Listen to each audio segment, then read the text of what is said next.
Bapak Prabowo yang sangat saya hormati, menarik apa yang sudah disampaikan. Dan salah satu di antara masyarakat yang harus diciptakan di negara kita adalah masyarakat yang religius. Karena agama punya peran yang sangat penting di dalam kehidupan berbangsa dan bernegara. Nah, ada beberapa isu yang timbul tenggelam di kalangan masyarakat, ialah adanya terorisme, adanya radikalisme, ekstremisme. Apakah ini merupakan gejala dari Islamofobia, ataukah ada root causes, sebab-sebab yang lain yang menyebabkan timbulnya gejala-gejala radikalisme, ekstremisme maupun terorisme itu.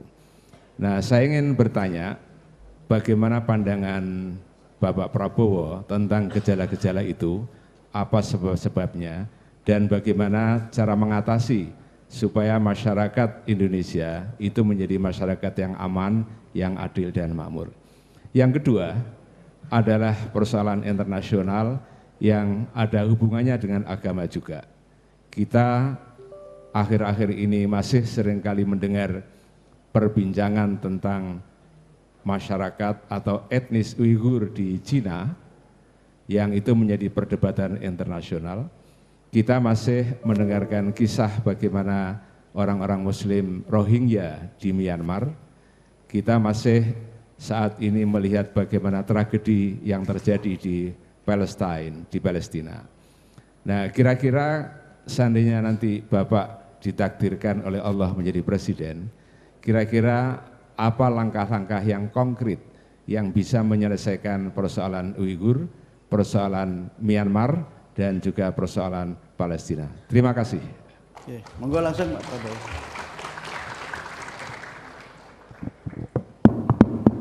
Baik, saya akan coba menjawab ya. Menurut keyakinan saya, masalah terorisme, radikalisme, ekstremisme itu akan subur dan muncul di saat sebagian rakyat kita putus asa. Sebagian kalau sudah hilang harapan terhadap masa depan, biasanya penghasut-penghasut lebih mudah. Orang yang tidak punya harapan dan merasa diperlakukan dengan tidak adil, itu adalah lahan subur untuk terorisme, radikalisme, dan ekstremisme. Itu keyakinan saya. Jadi, bagaimana kita atasi percepatan transformasi? Kita harus membawa kemakmuran kepada seluruh rakyat kita. Rakyat kita harus tidak boleh menghadapi keadaan kurang makan, tidak bisa punya pekerjaan, dan tidak ada harapan masa depan. Dia tidak boleh, kita harus hilangkan kemiskinan dari bumi Indonesia, dan insya Allah kita akan hilangkan radikalisme, ekstremisme, dan terorisme. Kalau kita bisa membawa hasil-hasil yang nyata kepada rakyat kita. Itu keyakinan saya, Pak. Kalau kita sudah makmur, kalau sudah adil, kalau sudah tidak ada kelaparan dan tidak ada keputusasaan terhadap masa depan, pekerjaan bisa didapat dengan layak, tentunya kalau orang-orang yang katakanlah di luar nalar sehat masih mau menimbulkan kekerasan, yaitu namanya sudah kriminal. Itu namanya harus dihadapi dengan juga penegakan hukum yang tegas. Tapi intinya kita berlomba dengan waktu, kita harus membawa kemajuan ekonomi secepat-cepatnya kepada rakyat kita. Itu jawaban saya yang pertama. Yang kedua, Bapak tanya persoalan internasional. Myanmar, Uighur, dan Rohingya, dan juga maaf, kita juga lihat kondisi saudara-saudara kita di Palestina sekarang, ya kan? Saudara-saudara, Bapak sekalian yang saya hormati, di hubungan antara bangsa terdapat suatu ajaran Dan ini saya ajarkan di mana-mana. Di seluruh negara besar, di semua sekolah, di semua universitas yang belajar politik, yang belajar strategi, yang belajar pertahanan, yang belajar perang. Ya. Ajaran ini disampaikan, yaitu yang disebut dengan hukum Thukydides. Thukydides adalah seorang ahli sejarah bangsa Yunani, hidupnya adalah 2500 tahun yang lalu. Dia punya hukum itu satu kalimat saja. The strong will do what they can, and the weak suffer what they must. Yang kuat akan berbuat apa yang dia ingin berbuat. Saya ulangi, yang kuat akan berbuat apa yang ingin dia berbuat. Yang lemah harus menderita.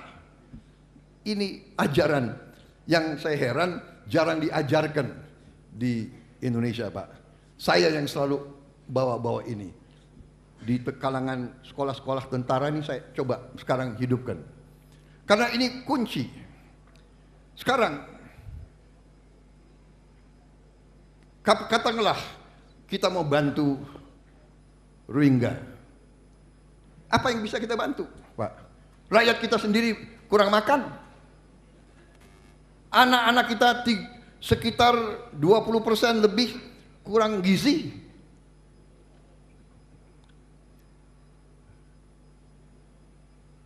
Tadinya yang kita terima Rohingya, sekarang kasihan rakyat Aceh, rakyat Sumatera Utara, ya.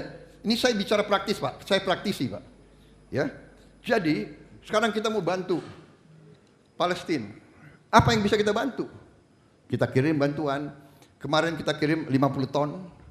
Saya dapat berita dari Menteri Pertahanan Mesir, saya teleponan sama beliau.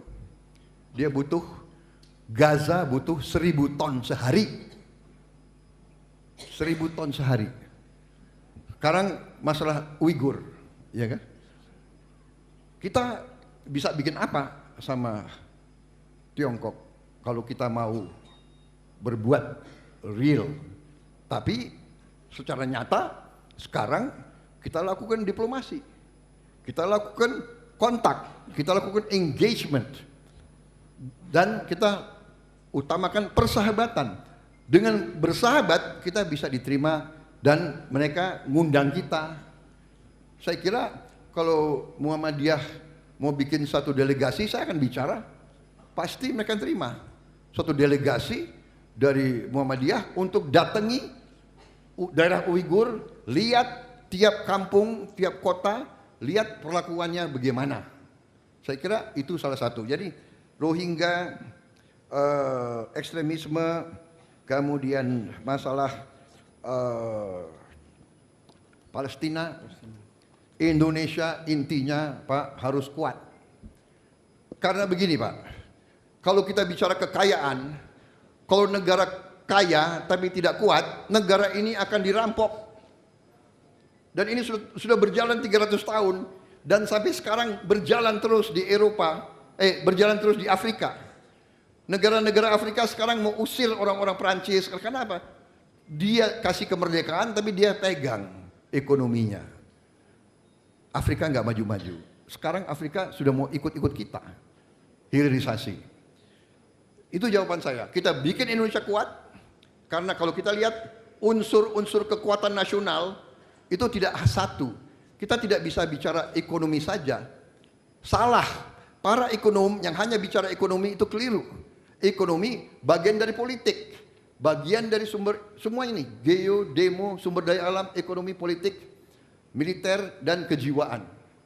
Jadi, bapak-bapak sekalian, kalau kita bicara hilirisasi, kita baru bicara sumber daya alam dan ekonomi.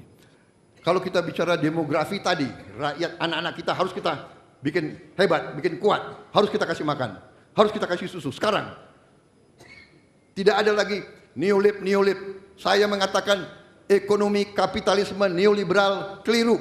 Saya pertama mengatakan tahun 2004, ekonomi kapitalis neoliberal sistemnya salah. Tidak mungkin bawa kesejahteraan kepada rakyat Indonesia. Tidak mungkin.